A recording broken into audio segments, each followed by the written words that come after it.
എപ്പിസോഡിന്റെ opening സീനില് 900 അവനാണെങ്കിൽ ഇപ്പൊ അവന്റെ കയ്യിലൊട്ടിച്ച ആ ഒരു വാണ്ടഡ് ലിസ്റ്റ് അത് നോക്കുകയാണ്. ഇതിൽ സോഹെ കിങ്ങിനെയും നാമിയും മാത്രം കാണാനില്ല. ബാക്കി എല്ലാവരെയും അവൻ ഇതിനോടകം കണ്ടെത്തി കഴിഞ്ഞു. ഓ ഷിറ്റ്, അവര് രണ്ടുപേരെയും ഇനി എവിടെ പോയി കണ്ടുപിടിക്കുമെന്ന് പറഞ്ഞ് അവനങ്ങനെ കൺഫ്യൂസ്ഡ് ആയിട്ട് നിൽക്കുകയാണ്. ഇവിടെ നമ്മുടെ ആൾക്കാരാണെങ്കിൽ പേടിച്ചു വരച്ച് അങ്ങനെ ബോധം പോയി കിടക്കും. മറ്റൊരു ഭാഗത്ത് ആ ചുന്ദരി വില്ലത്തി അവൾ ഇപ്പോഴും കണ്ണൊക്കെ ഇറുക്കി പൂട്ടി ആ ബെഡില് അങ്ങനെ മുറുകി പിടിച്ച് കിടക്കും. അവളുടെ ചിന്തയില് അവളുടെ ബോഡി മുഴുവൻ ഇപ്പൊ പാറ്റ കൊണ്ട് നിറഞ്ഞിരിക്കുകയാണ്. അവളാണെങ്കിൽ പതിയെ ഇപ്പൊ കണ്ണു തുറന്ന് നോക്കും. അവൾ കണ്ണു തുറക്കുമ്പോഴും അവളുടെ മനസ്സിലുള്ള ചിന്ത ആ ഉസോപ്പ് വലിയ ഹാമർ വെച്ച് അവളുടെ തലയ്ക്ക് അടിക്കുന്നതായിട്ടാണ്. അവൾ ചുറ്റും നോക്കും. ചുറ്റും ഒരുപാട് സോംബികള് അവളെ നോക്കി ചിരിക്കുകയാണ്. പക്ഷെ അവളാണെങ്കിൽ അപ്പോഴും എനിക്ക് കോക്രോച്ചിനെ പേടിയാണ്, പ്ലീസ് ദയവ് ചെയ്ത് എന്റെ അടുത്തേക്ക് വരരുത് എന്നൊക്കെ പറഞ്ഞ് നിലവിളിച്ചു കൊണ്ടേയിരിക്കും. അവരാണെങ്കിൽ ഇപ്പൊ അവളെ സമാധാനിപ്പിക്കും. നീ പേടിക്കേണ്ട ആവശ്യമില്ല, ഇവിടെ ഉണ്ടായിരുന്ന കോക്രോച്ചുകളെല്ലാം തന്നെ ഞങ്ങൾ ഓടിച്ചു. അവൾ ചുറ്റും നോക്കും. ആ ബിൽഡിംഗ് മുഴുവൻ തകർന്ന് തരിപ്പണായിട്ട് കിടക്കാണ്. അവൾ ചോദിക്കും, ആരാ ഈ ബിൽഡിംഗ് ഇങ്ങനെ തകർത്തത്? ഉടനെ അവര് പറയും, മറ്റാരുമല്ല, ആ സ്ട്രോ ഹാറ്റ് ലൂഫിയും അവരുടെ ടീമും. അതിനവൾ പറയും, ഒരിക്കലുമല്ല, ഇത്രയും വലിയ ഡാമേജ് അതുണ്ടാക്കാൻ കഴിയുന്ന ഒരേ ഒരാൾ മാത്രമേ ഇപ്പൊ നമ്മുടെ കപ്പലിലുള്ളൂ, അതാ 900 ആണ്. അതിനവര് പറയും, അതെ 900 അതിപ്പോ സ്ട്രോ ഹാറ്റ് ലൂഫിയുടെയും ടീമിന്റെയും പിന്നാലെയാണ്, അവരെ തകർക്കാനാണ് ശ്രമിച്ചുകൊണ്ടിരിക്കുന്നത്. അവൾ അത് കേട്ട് ഷോക്കായിട്ട് നിൽക്കുമ്പോഴായിരിക്കും 900 അടുത്തുണ്ടായിരുന്ന ഒരു ചുമര് ഇടിച്ച് തകർക്കുക. ഉടനെ ആ ചുമര് മുഴുവനായിട്ട് തകർന്ന് ഇപ്പൊ അവള് 900നെ കാണും. 900 ആണെങ്കിൽ ആ പെണ്ണെവിടെ, സത്യം പറയും, അവളെ ആരാണ് ഒളിപ്പിച്ചു വെച്ചിരിക്കുന്നത്? എനിക്ക് എത്രയും പെട്ടെന്ന് അവളെ കയ്യിൽ കിട്ടണമെന്ന് പറഞ്ഞ് ബഹളം വെച്ചുകൊണ്ടേയിരിക്കുകയാണ്. ഇവിടെ സോംബീസ് അവറ്റകൾ വീണ്ടും പറയും, നമ്മുടെ ഡോക്ടറിനെയും ആ 900 ചവിട്ടി മെതിച്ചു. അതുകൂടെ കേൾക്കുമ്പോ അവൾക്ക് ജീവൻ പോവും. മാത്രമല്ല അവനിപ്പോ ഏതോ ഒരു പെണ്ണിനെയാണ് അന്വേഷിച്ചുകൊണ്ടിരിക്കുന്നത്. ഇനി ഒരു പക്ഷേ അത് ഞാനായിരിക്കോ എന്നൊക്കെ ചിന്തിച്ച് അവൾ പേടിച്ച് ഒരു ഭാഗത്ത് പോയി ഒളിച്ചിരിക്കും. അപ്പോഴായിരിക്കും അവൾക്കൊരു ബുദ്ധി വെളിച്ചം ഉണ്ടാവുക. അവളിപ്പോ ആ സോംബീസിനോട് പറയും, ഇത്രയും പെട്ടെന്ന് നമ്മുടെ കയ്യിൽ ബാക്കിയുള്ള ഫുഡും വെള്ളവും എല്ലാം തന്നെ ആ 1000 സണ്ണിയിൽ ഫില്ല് ചെയ്യ്. നമുക്ക് എങ്ങനെയെങ്കിലും ഈ പ്രശ്നത്തിൽ നിന്ന് രക്ഷപ്പെട്ടേ പറ്റൂ.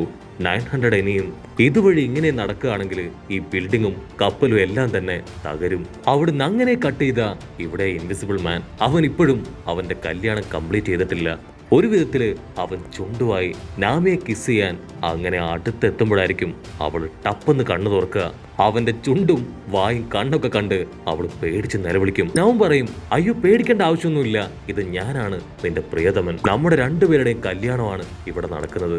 ഞാൻ നിന്നെ ചുംബിച്ചു കഴിഞ്ഞാൽ നീ പിന്നീട് എന്റെ വൈഫായി. നാമിയാണെങ്കിൽ അത് കേട്ട് ഒരു സെക്കൻഡ് ഫ്രീസ് ആവും. അതിനവൻ പറയും, നിനക്ക് ഞാൻ നല്ലൊരു ഓഫർ തരാണ്. ഞാൻ നിന്നെ കല്യാണം കഴിക്കുകയാണെങ്കിൽ ഈ ഗ്രേവ് യാർഡിന്റെ ക്വീൻ അത് നീയായിരിക്കും, കാരണം ഞാനാണ് ഈ ഗ്രേവ് യാർഡിന്റെ കിങ്. അപ്പോഴായിരിക്കും നമ്മുടെ ലോല പെണ്ണ് അവളിപ്പോ ആ ചുമരൊക്കെ തകർത്ത് അവിടേക്ക് വരിക.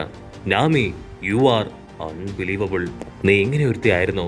എന്നെ പറഞ്ഞു വഞ്ചിച്ച് നീ എന്റെ ഹസ്ബൻഡിനെ നേടിയെടുക്കാൻ ശ്രമിക്കുകയാണല്ലേ? അതിന് നാമി, അയ്യോ ഇല്ല ഇല്ല, ഒരിക്കലുമില്ല, ഇതെന്നെ ഇവര് ട്രാപ്പ് ചെയ്തതാണ്, ഞാൻ നിന്നെ ചീറ്റ് ചെയ്യില്ല എന്നൊക്കെ പറഞ്ഞ് അവളെ കൺവിൻസ് ചെയ്യാൻ ശ്രമിക്കുമെങ്കിലും ലോലയാണെങ്കിൽ അത് കേൾക്കാതെ ഒരു കത്തിയെടുത്ത് ഇപ്പൊ നാമിയെ അറഞ്ചം പുറഞ്ചം വെട്ടാൻ തുടങ്ങും. അത് കണ്ട് ഇൻവിസിബിൾ മാന് അവന്റെ കൺട്രോൾ പോവും. ലോല, നാമി ഞാൻ കല്യാണം കഴിക്കാൻ പോകുന്ന പെൺകുട്ടിയാണ്, അവളുടെ ബോഡിയിൽ ഒരു പോറൽ പോലും ഏൽപ്പിക്കാൻ ഞാൻ അനുവദിക്കില്ല. അതിന് ലോല പറയും, അവളല്ല, ഞാനാണ് നിന്നെ കല്യാണം കഴിക്കുക, നമ്മളാണ് ഒരുമിച്ച് ജീവിക്കാൻ പോകുന്നത്. ഇൻവിസിബിൾ മാൻ ആണെങ്കിൽ തീർത്തു പറയും, എന്നെ കൊണ്ട് പറ്റില്ല, ഒരു കാരണവശാലും ഞാൻ നിന്നെ കല്യാണം കഴിക്കില്ല. അപ്പോഴായിരിക്കും ലോല അവളൊരു വമ്പ ട്വിസ്റ്റ് കൊടുക്കുക. നീ ഇത്രയും നേരവും പുറകെ നടന്ന നാമി അവൾ ശരിക്കും ഒരു പെണ്ണല്ല, മറിച്ച് ഒരാൺകുട്ടിയാണ്. അത് കേട്ട് ഇൻവിസിബിൾ മാൻ അവൻ ഡബിൾ ഷോക്കാവും. ഞാൻ ഇത്രയും നേരവും ഒരാണിനെയാണോ കല്യാണം കഴിക്കാൻ പോയെന്നൊക്കെ ചിന്തിച്ച് അവൻ ഷോക്കായിട്ട് നിൽക്കുകയാണ്. പക്ഷെ അവൻ ഒരു സെക്കൻഡ് ഫ്ലാഷ് ബാക്കില് അവളുടെ കുളിസയും കണ്ടതൊക്കെ ആലോചിക്കാൻ തുടങ്ങും. ഇല്ല, നാമി ശരിക്കും പെണ്ണ് തന്നെയാണെന്ന് പറഞ്ഞ് അവനിപ്പോ സ്ട്രോങ് ആയിട്ട് വിശ്വസിക്കും. ഇവിടെ ലോലയാണെങ്കിൽ അവളുടെ കയ്യിലെ കത്തി വെച്ച് അച്ചരം പൊച്ചരം നാമിയെ വെട്ടാൻ ശ്രമിച്ചുകൊണ്ടേയിരിക്കും. ഉടനെ ലോലയാണെങ്കിൽ ഇപ്പൊ നാമിയെ നോക്കി കണ്ണിറുക്കി കാണിക്കും. അവള് പറയും, നാമി നീ പേടിക്കേണ്ട ആവശ്യമൊന്നുമില്ല, നിന്നെ ഞാൻ രക്ഷപ്പെടുത്താം. നീ ഇപ്പൊ തന്നെ ഇവിടുന്ന് ഓടി രക്ഷപ്പെട്ടോ. എന്റെ ചെക്കനെ അവനെ ഞാൻ തന്നെ കെട്ടൂന്ന് പറഞ്ഞ് അങ്ങനെ ടേൺ ചെയ്ത് ഇപ്പൊ ഇൻവിസിബിൾ മാന്റെ നേരെ ഓടി അടുക്കും. ആ ഗ്യാപ്പിൽ നാമി അവള് 100-110 പുറത്തേക്ക് ഓടുകയാണ്. ഇൻവിസിബിൾ മാൻ തറപ്പിച്ചു പറയും, ലോല മര്യാദയ്ക്ക് എന്റെ മുൻപിൽ നിന്ന് മാറി നിൽക്കുന്നതാണ് നിനക്ക് നല്ലത്. ഞാൻ കല്യാണം കഴിക്കുകയാണെങ്കിൽ അത് അവളെ മാത്രമേ കഴിക്കൂ. അവളാണെങ്കിൽ അതൊന്നും മൈൻഡ് പോലും ചെയ്യാതെ ഓടി ഓടി അവന്റെ ക്ലോസെത്തും. അവൻ കൈമടക്കി ഒരൊറ്റ അടി. ആ ഒരൊറ്റ അടിയില് അവളങ്ങനെ തെറിച്ചു പോയി അടിച്ചു വീഴുകയാണ്. ലോലാ എന്ന് നാമി നിലവിളിച്ച് കരയും. അതേസമയം ഇൻവിസിബിൾ മാൻ അവൻ വമ്പൻ ആക്ഷനൊക്കെ ഇട്ട് അങ്ങനെ ഹായായിട്ട് നിൽക്കുകയാണ്. നാമിക്കാണെങ്കിൽ ലോലയുടെ കിടപ്പൊക്കെ കാണുമ്പോൾ ഒരുപാട് സങ്കടാവും. കാരണം അവളെ രക്ഷിക്കാനാണ് ലോല അവിടേക്ക് വന്ന് അവനുമായിട്ട് ഫൈറ്റ് ഇട്ടത്. പക്ഷെ ഒടുവില് അവൾക്ക് ഈ ഗതിയായി. അത് കണ്ട് ഇൻവിസിബിൾ മാൻ ആണെങ്കിൽ ഇപ്പൊ ഒരുപാട് സന്തോഷാവും. അതുപോലെ തന്നെ ദേഷ്യവും വരും. നീ ഇവിടെ ഉപയോഗിച്ച് എന്നെ പറ്റിച്ച് രക്ഷപ്പെടാമെന്ന് കരുതിയല്ലേ? ഒരു കാരണവശാലും നിനക്ക് രക്ഷപ്പെടാനായിട്ട് സാധിക്കില്ല. നീ തന്നെ തിരികെ വന്നത് ഒത്തിരി നന്നായി. അല്ലെങ്കിൽ ഞാൻ വീണ്ടും കഷ്ടപ്പെട്ട് ബുദ്ധിമുട്ടി നിന്റെ തലക്കടിച്ച് നിന്നെ ബോധം കെടുത്തേണ്ടി വന്നേനെ. അത് കേട്ട് അവളുടെ വെപ്പൻ കയ്യിലെടുക്കും. അതിൽ തണ്ടർ ചാർജ് കൊടുത്ത് അവൾ ദേഷ്യപ്പെട്ട് പറയും, നിനക്കെത്ര ധൈര്യം ഉണ്ടെങ്കിൽ ലോലയെ ഉപദ്രവിക്കും. ഒരു കാരണവശാലും എന്റെ തണ്ടർ പവറിൽ നിന്ന് നീ രക്ഷപ്പെടാൻ പോകുന്നില്ല എന്ന് പറഞ്ഞ് അവൾ ഫ്ലാഷ് ബാക്ക് ആലോചിക്കും. ഫ്ലാഷ് ബാക്കില് നാമിയാണ് ഒരുപാട് കാര്യങ്ങൾ പറഞ്ഞ് അവളെ തെറ്റിദ്ധരിപ്പിച്ചതും ഇതുപോലെ അവളെ ഈ ഒരു അവസ്ഥയിലേക്ക് കൊണ്ടെത്തിച്ചതും. അതൊക്കെ ഓർത്ത് നാമിക്കാണെങ്കിൽ ഒത്തിരി കുറ്റബോധം തോന്നും. മാത്രമല്ല അവസാനത്തെ ഫൈറ്റില് ലോല നാമിയെ രക്ഷിക്കാൻ മാത്രമാണ് ശ്രമിച്ചത്. നാമി അവളുടെ സ്റ്റിക്കില് ഇപ്പൊ ഹൈ പവർ കൊണ്ടുവരും. എന്നിട്ട് ആ വില്ലനെ നോക്കി പോയിന്റ് നിൽക്കും. പക്ഷെ ഇൻവിസിബിൾ മാൻ ആണെങ്കിൽ യാതൊരു കുലുക്കം ഉണ്ടാവില്ല. നീ എന്തെങ്കിലും ചെയ്യാൻ പറഞ്ഞ് അവളെ തന്നെ നോക്കി നിൽക്കും. അടുത്ത സെക്കൻഡ് നാമി അവൾ ആ സ്റ്റിക്ക് കറക്കി കറക്കി അവന്റെ തലയ്ക്ക് തന്നെ ഒരൊറ്റ അടി. ആ ഒരു അടിയില് അവന്റെ ബോഡിയിൽ തണ്ടർ പവർ അതങ്ങനെ ഏൽക്കാണ്. ഷോക്ക് അടിച്ച് വായിലൂടെയും ചെവിയിലൂടെ പുകയൊക്കെ പോയി അവനങ്ങനെ ഫ്രീസായിട്ട് നിൽക്കും. ബാക്കിയുള്ള സോംബികളാണെങ്കിൽ അത് കണ്ട് പേടിച്ചും പോവും. നാമിക്കിപ്പോഴും അവളുടെ ദേഷ്യത്തിന് യാതൊരു കുറവുമില്ല. നീ എന്ത് വിചാരിച്ചു? പെണ്ണുങ്ങളെ നീ കുറച്ചിലായിട്ട് വിചാരിച്ചോ? ഞങ്ങൾക്കും പലതും ചെയ്യാൻ കഴിയും.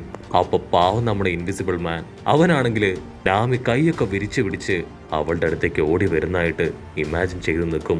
ആക്ച്വലി അവൾ അവനെ അറ്റാക്ക് ചെയ്ത സമയത്തും അവൻ അങ്ങനെ തന്നെയാണ് ഇമാജിൻ ചെയ്ത് നിന്നത്. അങ്ങനെ നമ്മുടെ പെൺകുട്ടി അവളും ഇപ്പൊ ഒരുത്തന്റെ കഥ കഴിച്ചു. നാമിക്കാണെങ്കിൽ അത് വിശ്വസിക്കാൻ പറ്റില്ല. അവൾ പതിയെ നടന്നു വന്ന് ആ സ്റ്റിക്കൊക്കെ വെച്ച് അവന്റെ ഫേസിൽ തട്ടി നോക്കും. അവന്റെ കാറ്റ് പോയിട്ടില്ല, പക്ഷെ ബോധം പോയിട്ടുണ്ട്. ഇവൻ ആക്ച്വലി ഇത്രയും വീക്കായിരുന്നു എന്നൊക്കെ ചിന്തിച്ച് അവളങ്ങനെ ഹാപ്പി ആയിട്ട് നിൽക്കും. ഇവിടെ പ്രീസ്റ്റിനാണെങ്കിൽ കാര്യം പിടികിട്ടും. ഓൾറെഡി ഇൻവിസിബിൾ മാൻ സാഞ്ചിയായിട്ട് ഫൈറ്റ് ചെയ്ത് അവന്റെ പവർ മുഴുവനായിട്ടും തീർന്നു പോയിരുന്നു. അതാണ് നാമിയുടെ ഒറ്റ അടിയിൽ അവൻ ഫ്ലാറ്റ് ആയത്. നാമിയാണെങ്കിൽ ഇപ്പൊ കാവടിയൊക്കെ തുള്ളി ലോലയുടെ അടുത്തേക്ക് വരും. ലോലയ്ക്കും ഒന്നുമില്ല. അവളും ബോധം കെട്ട് വീണ് കിടക്കുകയാണ്. അവള് ലോലയെ ഇപ്പൊ തട്ടി വിളിക്കാൻ തുടങ്ങും. ലോല കണ്ണു തുറക്ക്, ഇത് ഞാനാണ്. ഉടനെ ലോല അവൾ പതിയെ കണ്ണു തുറക്കും. ഐ എം സോറി, ആക്ച്വലി ഞാൻ നിന്നോട് പറഞ്ഞത് കള്ളമായിരുന്നു ലോല. ഞാനും ഒരു പെണ്ണ് തന്നെയാണ്. അത് കേട്ട് ലോല ചിരിക്കും.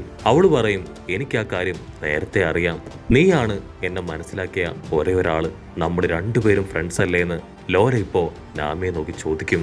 എന്നിട്ട് പതിയെ അവൾ എഴുന്നേറ്റിരിക്കുമ്പോഴായിരിക്കും തൊട്ടടുത്ത് ബോധം കെട്ട് കിടക്കുന്ന അവളുടെ പ്രാണനാഥനെ കാണുക. ഇതാണ് പറ്റിയ അവസരം എന്ന് പറഞ്ഞ് ലോല ഇപ്പോ അവന്റെ ദേഹത്തേക്ക് എടുത്ത് ചാടും. കട്ട് ചെയ്താ ഇവിടെ 900. അവനാണെങ്കിൽ ഓരോ കല്ലും ബിൽഡിങ്ങുകളുടെ പാർട്ടൊക്കെ അങ്ങനെ വലിച്ചെറിഞ്ഞ് നാമിയും സോഹേക്കിങ്ങും അവർ രണ്ടുപേരും അവിടെ എവിടെയെങ്കിലും ഒളിച്ചിരിപ്പുണ്ടോ എന്ന് നോക്കിക്കൊണ്ടേയിരിക്കും. അവൻ ഓരോ കല്ലും വലിയ വലിയ ബിൽഡിങ്ങുകളുടെ പാർട്ടും ഇപ്പോ ദൂരേക്ക് വലിച്ചെറിയാണ്. ആക്ച്വലി അവൻ വലിച്ചെറിയുന്ന ആ ഒരു സ്ഥലത്തൂടെയാണ് ഇപ്പൊ ലൂഫി ആൻഡ് ടീം ഓടിക്കൊണ്ടിരിക്കുന്നത്. അപ്പൊ ലോങ് ഷോട്ടിലായിട്ട് ലൂഫിയെ സപ്പോർട്ട് ചെയ്യുന്ന രണ്ടാൾക്കാര്, അവർക്കും ഗക്കോമുറിയെ കാരണം അവരുടെ ഷാഡോ നഷ്ടപ്പെട്ടു. അവര് പറയും, ഉറപ്പായിട്ടും ലൂഫി നമുക്ക് നഷ്ടപ്പെട്ടു പോയ ഷാഡോ അത് നമുക്ക് തിരികെ പിടിച്ചു തരും. അവരത്രയും പറഞ്ഞ് തിരിഞ്ഞു നോക്കുമ്പോഴായിരിക്കും നിങ്ങളും നിങ്ങളുടെ ലൂഫിയും വിചാരിച്ച എന്നെയും എന്റെ ബോസിനെയും ഒന്നും ചെയ്യാൻ കഴിയില്ല. ആക്ച്വലി ഞങ്ങളുടെ പവർ എന്താണെന്ന് നിങ്ങൾക്കറിയോ? സോ വലിയ വലിയ കാര്യത്തില് നിങ്ങൾ ഇടപെടുകയാണെങ്കിൽ നിങ്ങളുടെ കഥയും ഞാൻ കഴിക്കുമെന്ന് പറഞ്ഞ് അവനങ്ങനെ നടന്നു പോകും. അവർ രണ്ടുപേരും ഇപ്പൊ ശ്വാസമൊക്കെ വലിച്ചു വിട്ട് റിലാക്സ് ചെയ്യും. 900 ആണെങ്കിൽ വീണ്ടും ആ ബിൽഡിംഗ് മുഴുവൻ തലകീഴായി മറിച്ച് സോഹെ കിങ്ങിനെയും ലൂഫിയെയും നാമിയെയും അന്വേഷിച്ചു കൊണ്ടേയിരിക്കും. ഉടനെ നമ്മുടെ ആൾക്കാര് അവർ ഫുൾ സ്ട്രെങ്തില് എഴുന്നേറ്റ് വന്ന് ആ 900 ഏറ്റുമുട്ടാൻ റെഡി ആയിട്ട് നിൽക്കുന്നതോട് കൂടെ ഈ ഒരു എപ്പിസോഡും അവസാനിക്കുന്നു. എപ്പിസോഡ് ഇഷ്ടപ്പെടുകയാണെങ്കിൽ തീർച്ചയായിട്ടും ലൈക്ക് ചെയ്യാനും കമന്റ് ചെയ്യാനും ഷെയർ ചെയ്യാനും മറക്കല്ലേ. അടുത്തൊരു അടിപൊളി എപ്പിസോഡുമായിട്ട് കാണുന്നവരെ it's me with Mallu episode.